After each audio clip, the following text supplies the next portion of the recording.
On January 17, 1962, a year before the measles vaccine was approved and released to the public, Bernice and Harry Wasilishin were forced to face most parents' worst nightmare when their 7-month-old son, Stephen, began to lose his battle against the measles virus.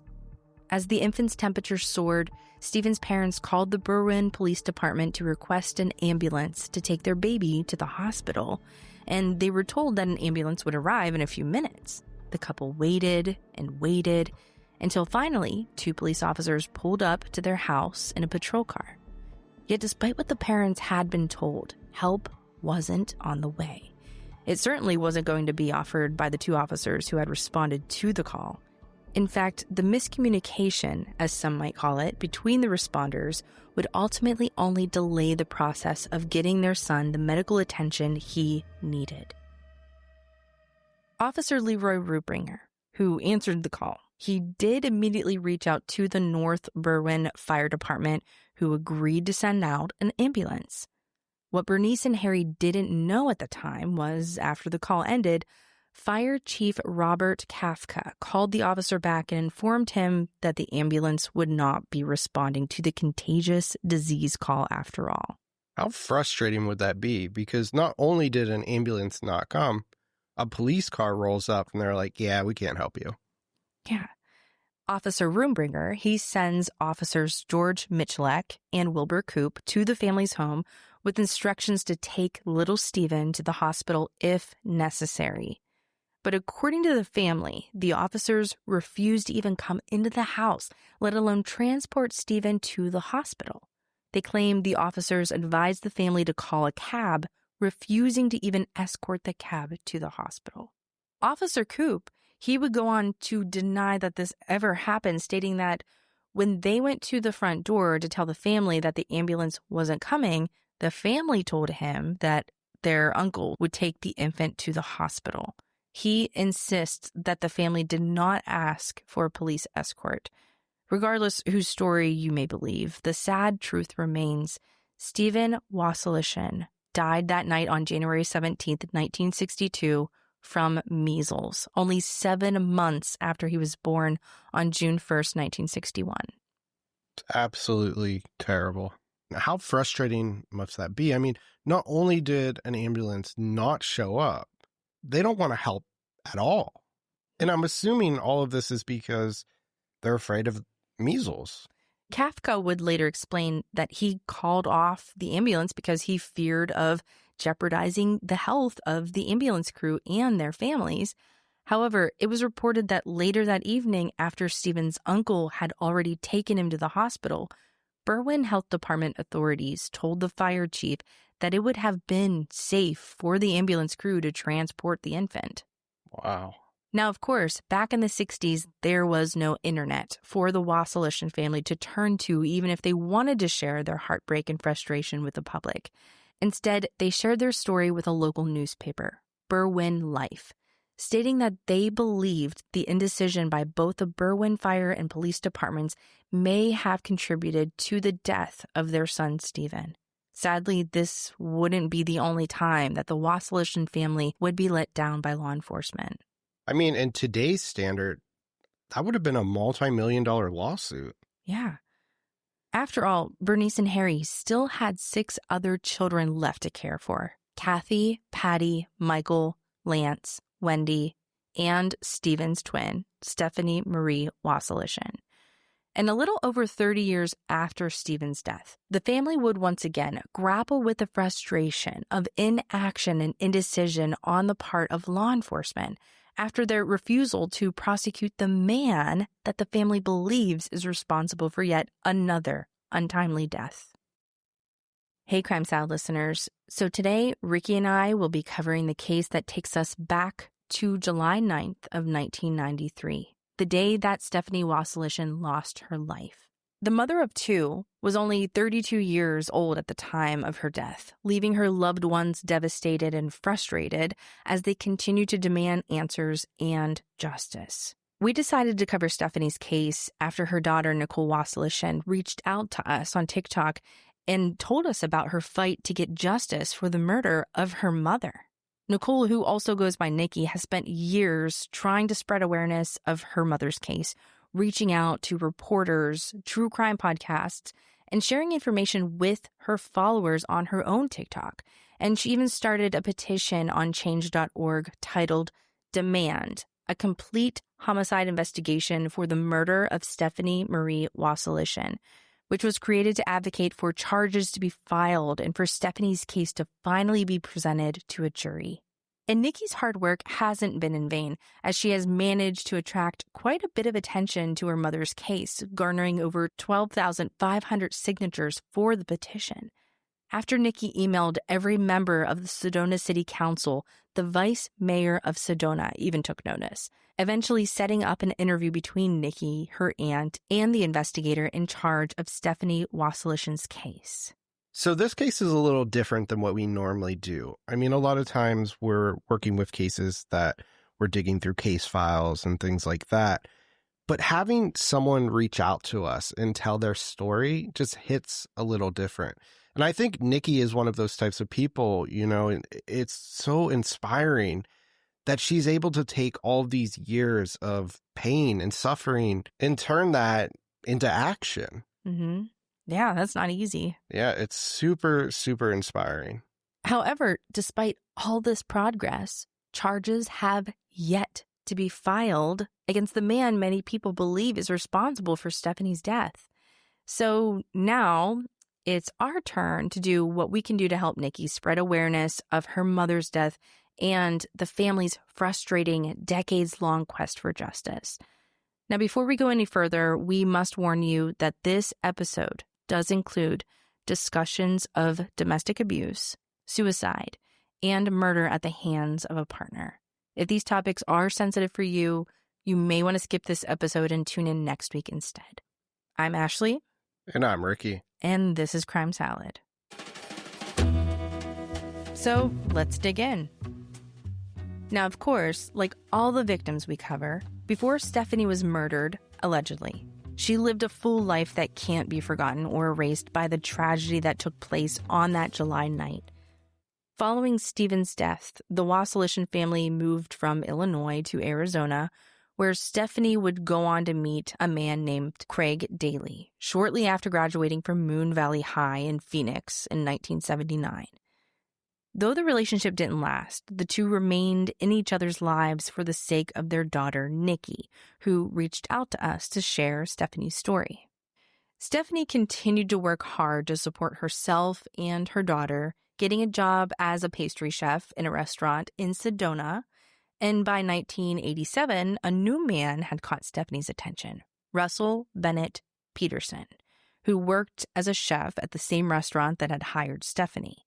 And so the two coworkers apparently hit it off, and they started dating, eventually thoroughly entangling their lives by moving in together as their family grew with the birth of their daughter, Christina, who they raised alongside her big sister, Nikki. But on July 9th of 1993, any happiness they may have shared would be called into question. The whole family's lives forever changed by a tragedy that remains unsolved to this very day. Exactly what happened that night remains unclear, with various stories and speculation being shared throughout the 32 years that have passed since then. We'll start with the events leading up to Stephanie's death, which are less widely disputed. According to Russell, July 8th of 1993 started off as a normal day, free of any real issues. Russell and Stephanie headed to work at the restaurant at around noon that day, and that evening, Stephanie left work at around 5:30 p.m., while Russell stayed until around 11 p.m. According to Nikki, who was 10 years old at the time, Stephanie watched TV and played hide-and-seek that night with her two daughters until Nikki and Christina were sent to their rooms for bed. Nikki went to bed at around 11 p.m. after giving her mother a hug and a kiss goodnight. A few hours later, Nikki was woken up by her 3-year-old sister, Christina, who was shouting, "Poppy killed Mommy, Poppy killed Mommy." Nikki would go on to share that the man she believes killed her mother is the same man who told her that her mother was gone. Russell Peterson had already called 911 by the time Nikki woke up, but it was too late. Despite all the officers and paramedics who had responded, there was nothing anyone could do to save Stephanie Marie Wasilishin. She was declared dead that morning on July 9th, 1993. Wow. So Christina is 3 years old and says Poppy killed Mommy. Like, what a haunting statement. And I don't even know what happened yet, but that statement alone is telling. Yeah, it's haunting. But when investigators questioned Christina at the police station later that morning at around 4:40 a.m., they learned that Christina hadn't actually witnessed her father kill her mother. Instead, Christina explained that the sound of the gunshot had woken her up, leading her to go to her mother's bedroom. And reports state that upon walking into the bedroom, Christina saw her mother face down on the floor bleeding, while her father sat on the bed. Now, allegedly, Russell told his 3-year-old daughter that he shot the gun and that it was hopeless before breaking down into tears. Okay, so Christina's 3 at this time. That's a lot of information to come out of a 3-year-old. I mean, what she saw and what she said was telling, but I wonder what type of questions they asked her to get that type of information out of her. Mm-hmm. I mean, we have a 3-year-old at home, and I mean, he jibber jabbers about anything and everything, and it's sometimes really hard to tell, like, what's true and what's fabricated or whatever, part of his imagination. Yeah, I think that's where this story gets tricky, because what did she see? What was your dad doing? What happened, you know? Mm-hmm. Yeah, I mean, if it were Nikki who witnessed this At 10 years old. At 10 years Mm-hmm. old and, you know, testified a certain story, it'd be a little different. But there is this, you know, gray area that we don't fully understand. So all in all, it means that the only person who actually witnessed Stephanie's death is Russell Peterson, the very man who many people, including Nikki, believe murdered Stephanie. And according to Russell, everything seemed fine when he arrived home from work that night. He told detectives that once he got home, he gave Stephanie a kiss, took a shower, then began talking to her. It was a routine that probably sounds familiar to a lot of couples who live together. But this discussion wouldn't end as expected. Russell has stated that Stephanie told him about the 2-hour-long conversation she'd had with Craig earlier that day, which stood out to him since Stephanie and Craig didn't typically have such long conversations. But regardless, Russell insists that the call didn't bother him. He wasn't upset about Stephanie's continued communication with her ex, who was Nikki's father, after all. Which, I don't know if I fully believe that part. I mean, something started the altercation. And the fact that there was a 2-hour phone call with the ex-husband or ex-boyfriend, whatever, I don't know. It had to have been part of, at least, what caused the disruption. And what's really interesting about this part is Nikki posted a TikTok recently about the phone log that she had that was actually evidence that the police never looked into. The 2-hour phone call's on there, and then there's another phone call shortly after that time that was just like a quick short call, almost as if Russell made the call just to see who would pick up, as if he *69 the line or something. Oh, and there's no caller ID at that time too, so that would be something that you would do. Yeah, so was this kind of like an argument or something that sparked? But regardless, Russell insists that the call didn't bother him. He wasn't upset about Stephanie's continued communication with her ex, who was Nikki's father, after all. However, Russell said that the conversation did get heated when the couple started talking about his upcoming trip to New York to attend a cooking class at Cornell, which he was planning to leave for on July 10th, the following day. Mm. And Russell said that he wasn't too concerned about the argument, as it wasn't uncommon for Stephanie to get upset. But things took a more serious turn when Stephanie allegedly walked into the couple's bedroom and came back out with the .44 Magnum revolver that Russell's father had given to him 2.5 years before this tragedy. Russell claims that he was sitting on the couch. Stephanie walked out of the bedroom, gun in hand, and said, "Russell, I'm going to shoot you." Apparently far from an empty threat, Stephanie then cocked the hammer back and pulled the trigger. Aimed too high to hit Russell, the bullet completely missed him. this shot being fired wasn't enough to end the argument. Seemingly undeterred, Russell says he followed Stephanie down the hall into their bedroom, where Stephanie cocked the gun back again and said, "Russell, I'm going to kill you." This is where Russell's own story varies, with multiple versions shared with the police during the several times that he was questioned. Russell initially claimed that he grabbed Stephanie's wrist, resulting in a struggle that was over after about 15 to 20 seconds, a fight that had ended when the gun went off and Stephanie dropped face first to the floor. Russell had admitted that he rolled Stephanie's head to look at her, put the gun back in the holster, then put the weapon back up on the shelf. And he claims his actions were driven by the panic of what he had just witnessed. And it didn't take long for him to realize that he shouldn't have moved the gun, so he took the gun out of the holster and put it back the way that it was. Then noticed his daughter Christina standing in the hallway. Such a weird story, though. I mean, not to mention the fact that it feels so generic saying, "Russell, I'm going to kill you." But then the whole, putting it back in the holster and bringing it back out, it's strange. Yeah. So shortly after spotting Christina, Russell finally called 911 at about 1:40 that morning, nearly half an hour after that alleged fight. And the audio from this 911 call, it can be found online, including on Nikki's TikTok, offering morbid insight into that tragedy that occurred that night. And it's eerie to listen to and definitely raises suspicions about who's to blame for Stephanie's death, or at least it did when I listened to it. And something that I thought was interesting about the 911 call is that his reluctance to admit to what happened or, say that he shot the gun or Stephanie shot the gun, he's really acting like he's not sure or he just doesn't want to say. It's really strange. Yeah, so the call starts off with Russell telling the 911 operator that there has been a very bad accident. And he explained, "Me and my wife, we were in an argument and she is hurt very bad." After the operator asked what was wrong with her, Russell said that she had been shot.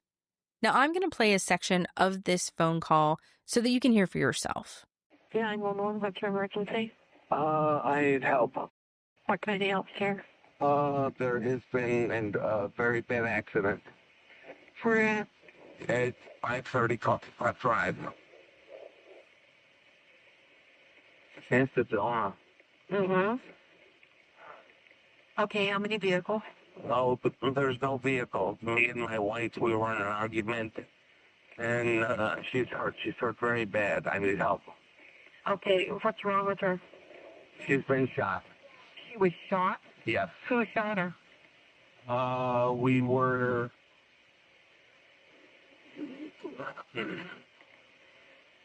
I don't know. You don't know who shot her? She might have shot herself. And just to make sure you caught the importance of his statement, that apparently wasn't enough to result in charges against Russell. Now, later on during the call, when the operator asked if Russell had done the shooting, Russell seems to have replied with more confidence, a bit more ease, almost as if he was ironing out his story as he said, "No, I didn't do the shooting. She shot at me. We had a little bit of an argument and it went back and forth, kind of, and it just kind of went off." So is this in the interrogation after the fact, or is this also in the 911 call? This is just in the 911 call. Oh, so he even changes his story just in the time that he was on the phone with 911. Yeah. And to be honest, I mean, that kind of makes sense to me because when he first paused to say, like, I could have or she did, it's almost like he thought about admitting it, but then also thought about the repercussions. He didn't really know what to do. So then a little bit of time passes and then he decides. Mm-hmm. Yeah, almost like figuring out, what should I say? Like, what's the right thing to say? It's like, Yeah. well, what happened? And if he did do it, the fact that he didn't just admit to it is probably what kept him out of jail. Mm-hmm. Now, much later, during a follow-up interview with investigators, Russell's story would change again. This time, he would go on to claim that there was no physical altercation between the couple that night. that he and Stephanie hadn't fought over the gun as he initially said. Instead, Russell said that he watched from a distance as Stephanie shot herself. And when explaining why he initially said that there was a struggle, Russell answered, "I don't think there was a struggle. The struggle was my own struggle. I wanted to grab her. I wanted to stop her."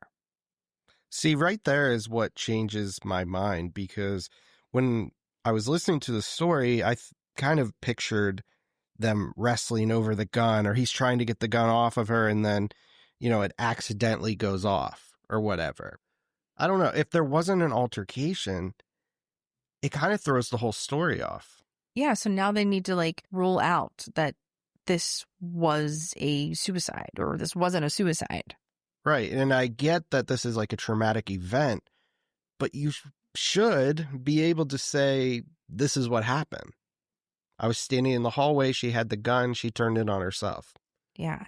And another interesting thing that Russell says, he insists that he never, during their 6 years together, laid a hand on Stephanie, including the night of the shooting. During that later interview, when investigators asked what happened that night, Russell replied, "I don't know what happened. I may know, it may come to me soon. I don't think I ever put my hands on her." It's weird. Yeah. So it looks like we'll probably never truly know exactly what happened that night between Stephanie and Russell that resulted in Stephanie's death. What we do know is Stephanie Wasilishin was already deceased by the time help arrived.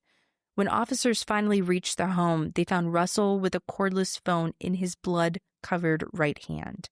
Russell led the officers to the couple's bedroom, where Stephanie was lying on the floor in a nightshirt with a gunshot wound on the left side of her throat and blood pooling around her head. Christina, the 3-year-old, was reportedly on the bed at this time, saying, "That's my mommy," before being led out to the living room by an officer. What the hell is she doing in the room? Separate her. Yeah, and Nikki, she remembers being woken up in the middle of the night by her sister's haunting words before being taken to the police station in the same car as her sister and Russell. Nikki has since shared that during the ride to the station, Russell told her, "I'm sorry, I love you, and I want to keep the family together." So after being interviewed, the girls were sent to a temporary foster home in Cottonwood, Arizona, while officers examined the home. Some of the things the investigators found include a bullet hole in the wall between the window and front door, a glass of beer on the end table, an empty glass of wine on the coffee table, a bottle of wine and a bottle of beer in the trash, and a Ruger Red Hawk DA-44 Magnum revolver with 4 bullets still inside, lying on the floor above Stephanie's right shoulder. Blood was spattered on the ceiling and the walls and the furniture surrounding Stephanie's body. The handgun and holster were examined for prints, but it was determined that the developed ridge detail was not sufficient for identification. Of course, Stephanie's body was taken in for an autopsy, which proved to be more successful at proving at least some insight into what took place that night. So it's interesting that there were gunshot holes, though. I mean, because that kind of shows that, a random shot was fired off or whatever he said. I don't know who shot it. He might have shot it, but, that part of the story must have happened. Yeah.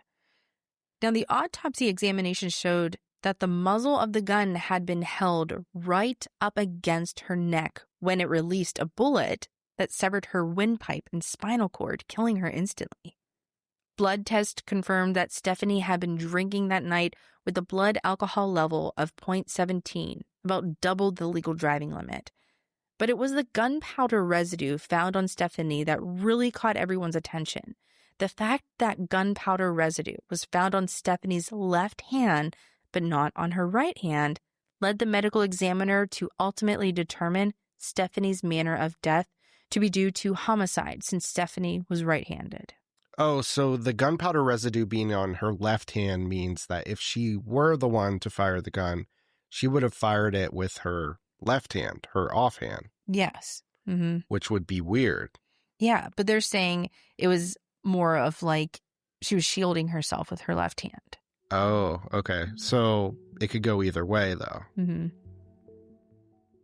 And this all seems like a pretty straightforward case, right? Stephanie's death was declared a homicide, and the man who was with her when it all happened called 911 himself.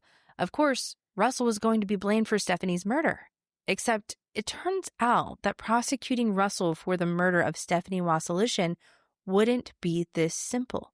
Despite investigators submitting the case to the Yavapai County Attorney's Office twice, prosecutors declined to file charges due to insufficient evidence. To this day, no one has been charged, let alone punished, for Stephanie's death. The biggest problem appears to be that the investigators only have one side of the story, Russell's version of what happened that night.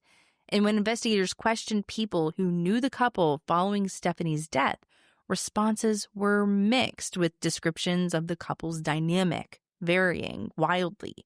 Stephanie's father died back in 1975, but investigators were able to interview Stephanie's mother, Bernice. And Bernice accused Russell of being both physically and emotionally abusive towards Stephanie, sharing that Stephanie had confided in her about Russell's abuse more than 50 times before her death. 50 times? Mm-hmm. Wow, that paints a picture. Yeah, than just one bad night, right? Now, Stephanie's sister, Wendy, she confirms that her mother claims that Russell was abusive and would often get drunk and urinate all over himself in the family's home. Wendy spoke with Stephanie on the phone twice on July 8th, the night leading up to Stephanie's death, and claims that by the end of their second phone call, Stephanie seemed happy. Wendy insists that Stephanie loved life and was afraid of death. She doesn't believe that her sister would have ever taken her own life. And when speaking with investigators, Stephanie's brother, Lance, also confirmed that Stephanie was not suicidal, though she wasn't exactly happy with Russell. She was trying to make her relationship with Russell work, despite her admission that they didn't have sex and Russell was abusive. Lance has stated that he witnessed the abuse firsthand a few years before Stephanie's death, when he visited the couple in Phoenix. He recalled having to step in after Russell shoved Stephanie and started screaming at her right in front of him. So not a good look for Russell. Not to mention, how drunk do you have to be to piss all over yourself and around your mother-in-law's house? Right. Now, on the flip side, there were several people the investigators spoke to who claimed that they witnessed quite the opposite dynamic. For example, Peter, the owner of the restaurant that Stephanie and Russell worked at, he told police that the couple's relationship was always somewhat argumentative, that Stephanie was always the one causing a problem. And he went off to claim that he couldn't imagine Russell shooting Stephanie, but he also couldn't see Stephanie taking her own life. He's also a restaurant owner who most likely is biased and maybe sexist. Maybe. And it's a pretty bold statement because you don't know what happened. You don't know how the relationship really is.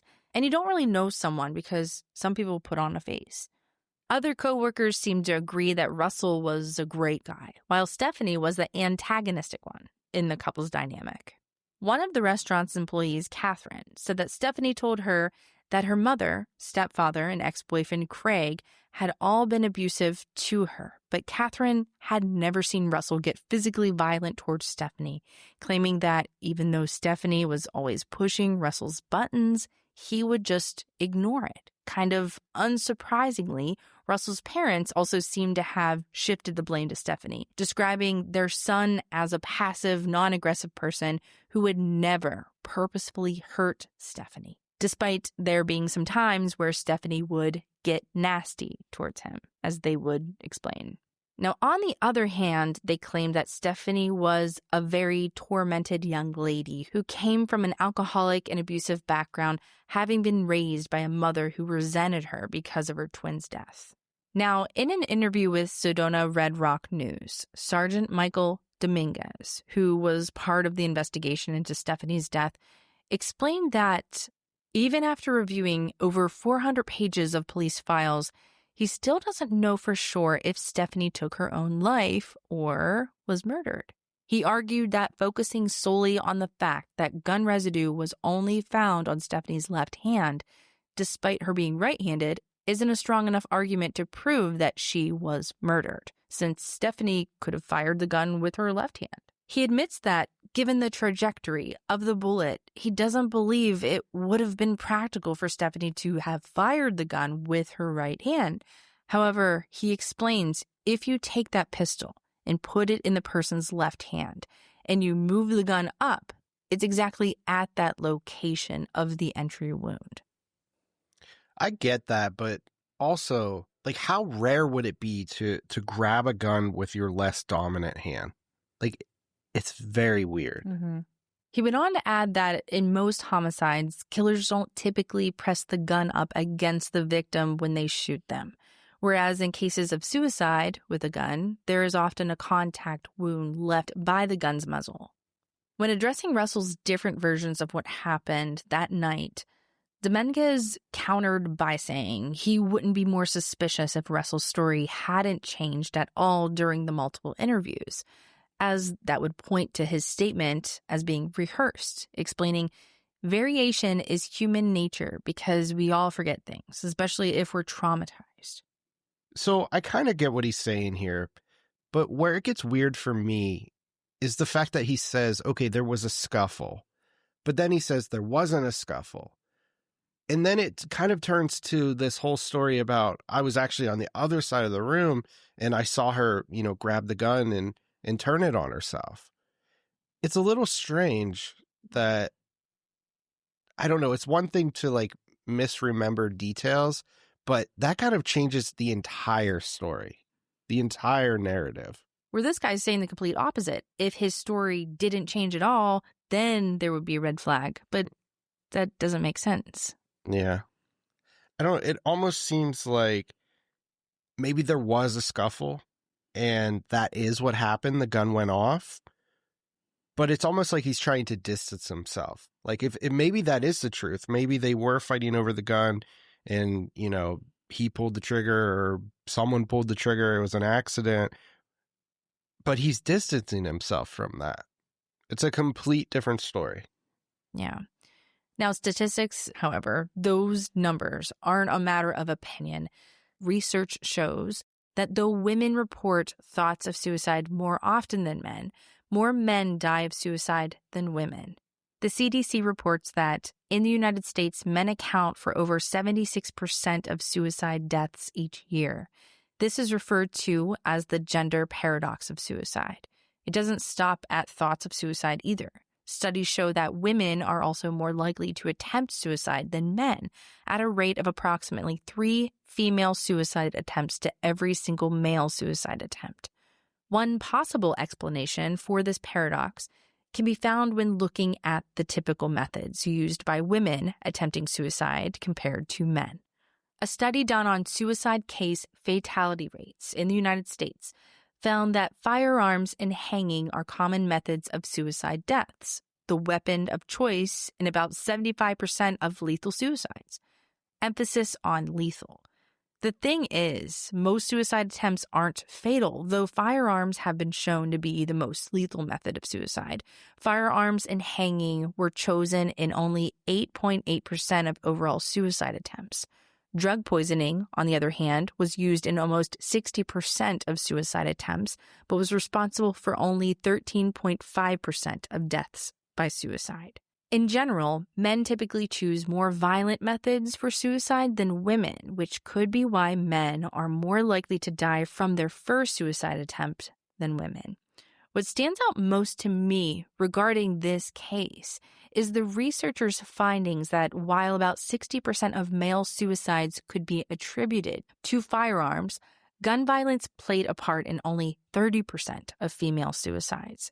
And over half of the women who do die by suicide have attempted to take their own lives before.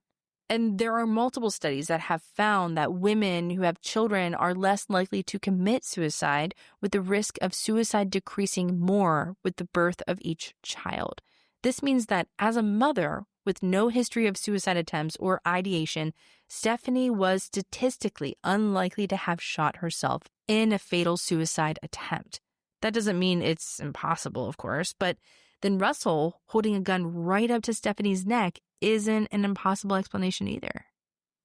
And I think that's the thing, though. I mean, definitively, we can't say that she didn't just pick up the gun with her left hand. And statistically, we could say it's rare to do that.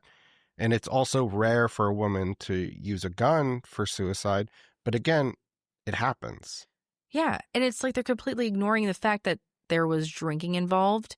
There was possibly an argument about the 2-hour phone conversation or him going to New York and the abuse that was happening. Like, they're like ignoring all these things and saying, well, yeah, it was just a suicide. She had 2 daughters. Exactly.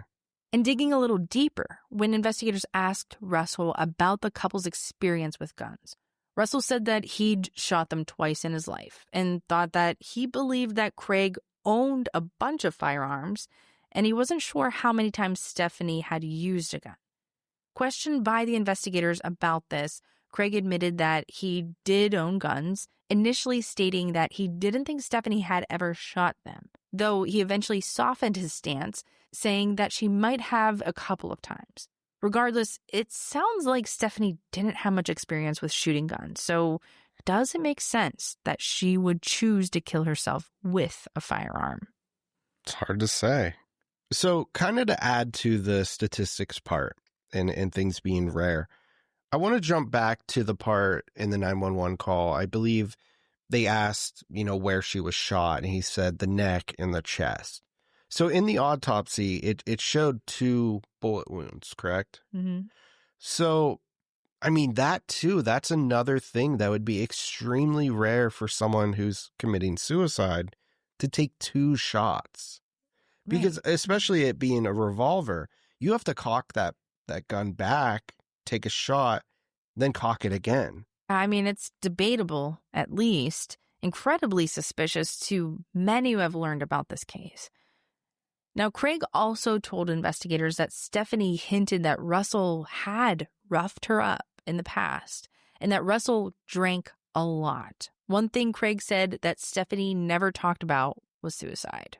During their last interview of Russell, an investigator told him, "We put the evidence together, and it's like the evidence is showing that, 1, she did not commit suicide." This was after investigators tried to simulate the shooting according to Russell's version of events, which only worked when it included a struggle between 2 people. After the medical examiner told investigators he believed Stephanie was in a defensive posture when she was shot, and after Stephanie's manner of death was determined to be a homicide. Yet despite all of this, Russell has yet to face any charges regarding Stephanie's death. Her case remains unsolved as Nikki continues to fight to convince others to see what's been obvious to her for decades. Stephanie Wasilishin didn't kill herself. Russell Peterson shot her, ending the life of the woman that he claimed to love and leaving 2 young girls, including his own daughter, to grow up without their mother. And so, as we wrap up today's episode, we would like to take a moment to remind you that volatile relationships can turn deadly. The National Domestic Violence Hotline can be a great place to start if you're needing support. Their website offers a wide range of helpful resources, advice, and information, along with a directory of domestic violence service providers who can assist victims. You can contact the hotline to connect with a live advocate 24/7 by using their live chat feature or calling 1-800-799-7233. Or you can text START to 88788. We encourage all of our listeners to leave a comment to share your thoughts on today's case. As so many questions remain, we would love to hear your perspective on this investigation into Stephanie's death and what can be done to ensure that Stephanie and her family gets justice. We can all play a part in helping Nikki spread awareness of her mother's case by sharing today's episode on your favorite social media platforms. And as always, we're so grateful for our Crime Salad, Patreon, and Apple subscribers. Your support means the world to us. Thank you for tuning in. We're so grateful for this chance to dive into these important topics as we do our best to lend our voices to those who have been unfairly silenced. stay safe, take care of yourselves, and we'll catch you next week for another deep dive into the stories that need to be told.